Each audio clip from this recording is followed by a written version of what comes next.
Bismillahirrahmanirrahim. Hampir setiap kerajaan di wilayah Sulawesi Selatan, kehadirannya selalu diawali dengan datangnya Tomanurung. Lantas siapa sebenarnya Tomanurung itu? Dalam mitologi atau pengetahuan cerita rakyat yang dianut masyarakat Sulawesi Selatan, Tomanurung dianggap sebagai orang yang turun dari langit dan memiliki kemampuan karakteristik memimpin dan kemampuan spiritualitas.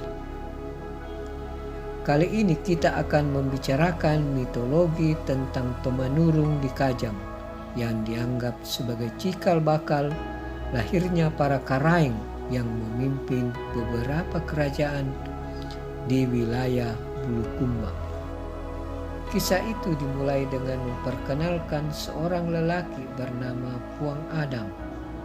Ia biasa pula dipanggil Puang Bongki karena menetap di kampung Bongki, wilayah Kajang. Kemudian Puang Bongki ini menikah dengan seorang wanita bernama Puang Binanga, putri dari Puang Latte Birinda Langi. Setelah menikah, keduanya memilih hidup mandiri dengan menetap di sebuah tempat yang tidak jauh dari sungai. Pekerjaan sehari-hari Puang Bongki adalah petani sawah. Ia juga sering menangkap ikan di muara sungai, sehingga ia biasa dipanggil pula Puang Tamparang. Di masa musim panen padi tiba, sawah-sawah telah menguning. Suatu pagi, Puang Bongki dan Puang Binanga sudah berada di sawah mereka untuk panen. Puang Binanga bertugas memanen dengan menggunakan anai-anai, sedangkan Puang Bongki mengumpulkan padi-padi tersebut menjadi ikatan-ikatan. Pada hari ketiga mereka panen padi, Puang Binanga tiba-tiba berkata kepada suaminya yang sementara istirahat di dangaunya, "Daeng, sudah 3 hari kita panen ini. Ingin sekali saya makan ikan segar bersama beras baru. Tolong Daeng ke sungai tangkap ikan," pinta istrinya memelas.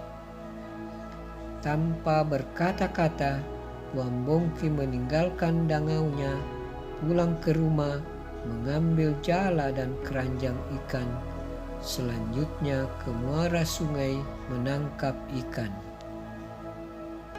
Namun nasib sial menimpa Puang Bongki hari itu. Sejak tiba sampai menjelang petang, tak seekor pun ikan tersangkut di jalannya.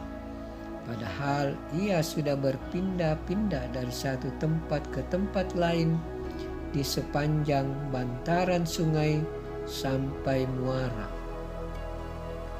Namun sebelum pulang, Puang Bongki mencoba lagi melemparkan jalannya, dan ketika ditarik terasa berat. Hatinya mulai senang, dan saat dilihat ternyata ada seruas bambu betung hitam yang menyangkut di jalannya. Puang Bongki kecewa, kemudian bambu betung hitam itu dibuang kembali ke sungai, dan ia heran justru ikan-ikan mengerubungi bambu betung hitam yang terapung-apung itu. Puang Bongki kembali melemparkan jalannya pada kerumunan ikan, dan saat ditarik tidak ada ikan yang tersangkut, melainkan hanya bambu betung hitam itu. Puang Bongki agak dongkol. Ia kembali membuang ke sungai bambu betung hitam itu agak jauh.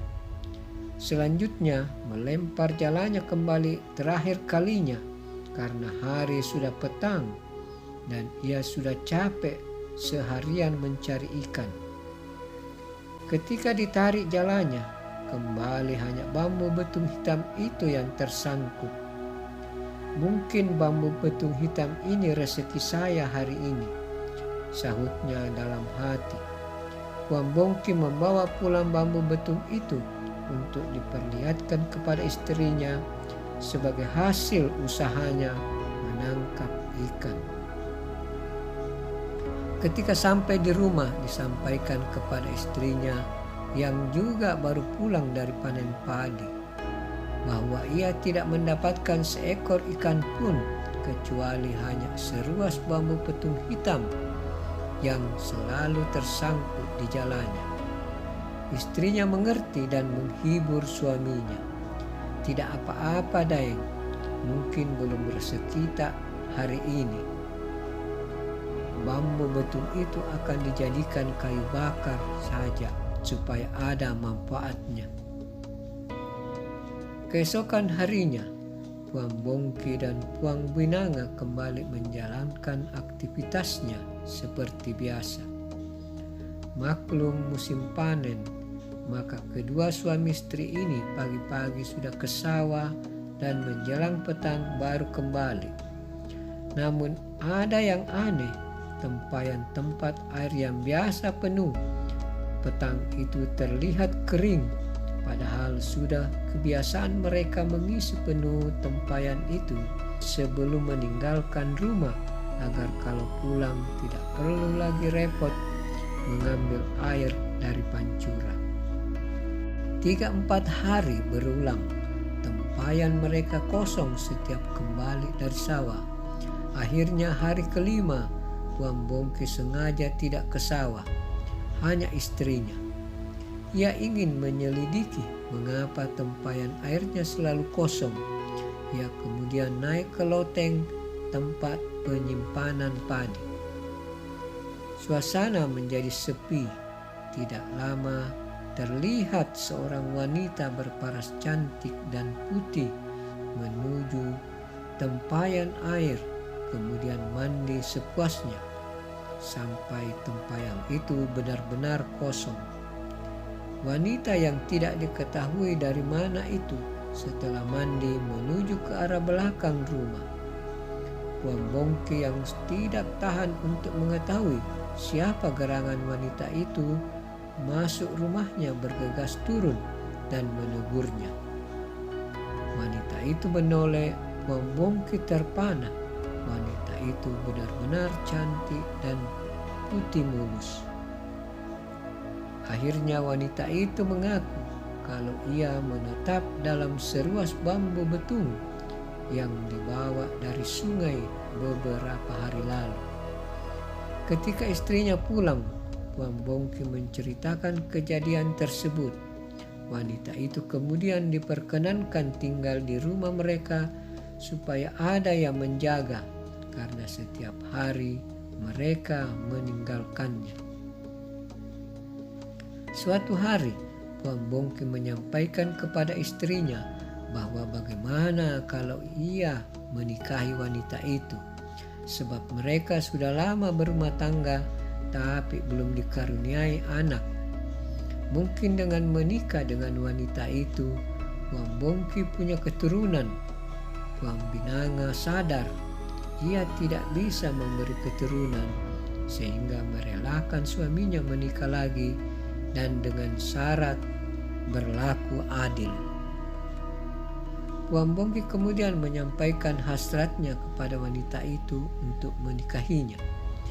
Awalnya wanita itu menolak, namun akhirnya bersedia dengan syarat ketika mereka sudah berumah tangga, tidak boleh sekalipun menyinggung asal-usul wanita itu, bahwa ia berasal dari seruas bambu betung hitam. Puang Bongki menerima syarat tersebut. Menjelang setahun menikah, wanita itu melahirkan seorang anak laki-laki dan diberi nama Tosapea Lilana, karena ketika lahir lidahnya terbelah. Setahun kemudian lahir anak kedua laki-laki dan diberi nama Tokale Bojoa, artinya ketika lahir badan berbentuk labu, tidak berkepala, tidak bertangan, dan tidak berkaki. Beberapa tahun kemudian lahir anak ketiga juga laki-laki, namun matanya bersusun ke bawah sehingga diberi nama Tomatentae Matanna. Setahun berikutnya lahir anak keempat seorang wanita dan diberi nama Cakdi Simboleng, yang berarti sanggul kecil, karena saat lahir bentuk badannya seperti botol dan pada bagian mulutnya ditumbuhi rambut. Melihat keempat anaknya lahir tidak ada yang sempurna, masing-masing berbeda cacatnya, maka keluarlah sikap kedongkolan Puan Bongki dan mengungkit-ungkit asal-usul istrinya itu. Puan Bongki menganggap asal-usul istrinya yang tidak jelas penyebab sehingga semua anaknya lahir cacat. Tidak lama setelah Puan Bongki mengungkap asal-usul istrinya, wanita itu tiba-tiba menghilang. Puan Bongki lupa janjinya ketika awal mereka menikah untuk tidak mengungkap asal-usul istrinya.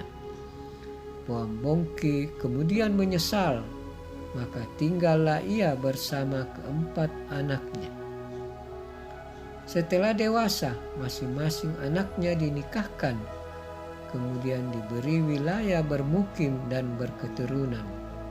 Anak pertama Tosapea, Lilana, diberi wilayah bermukim di Lombok. Kemudian memperluas wilayah ke Pantang, Anjuru, Tambangan sampai ke wilayah Lolisang. Anak kedua Tokale Bajoe diberikan wilayah Lembang. Kemudian anak ketiga Tomatentae Matanna diserahi wilayah Laikang. Sedangkan anak yang keempat dan satu-satunya perempuan, Cakdi Simboleng, tidak diberi wilayah kekuasaan. Ia hanya ikut dengan ayahnya. Keturunan Tosapea Lilana kemudian berketurunan dan membuka lahan di wilayah Tanuntung dan terus ke wilayah Tiro. Keturunan Tosapea Lilana ini juga membuka lahan sampai ke wilayah pegunungan di barat bernama Bulukumpa, terus ke Baleanging sampai ke Tanete. Sedangkan keturunan Tokale Bajoe kawin-mawin dengan keturunan Arung Bulo-Bulo di wilayah Sinjayu. Sementara keturunan Tomatentae Matanna berkembang di wilayah Amatoa dan sekitarnya.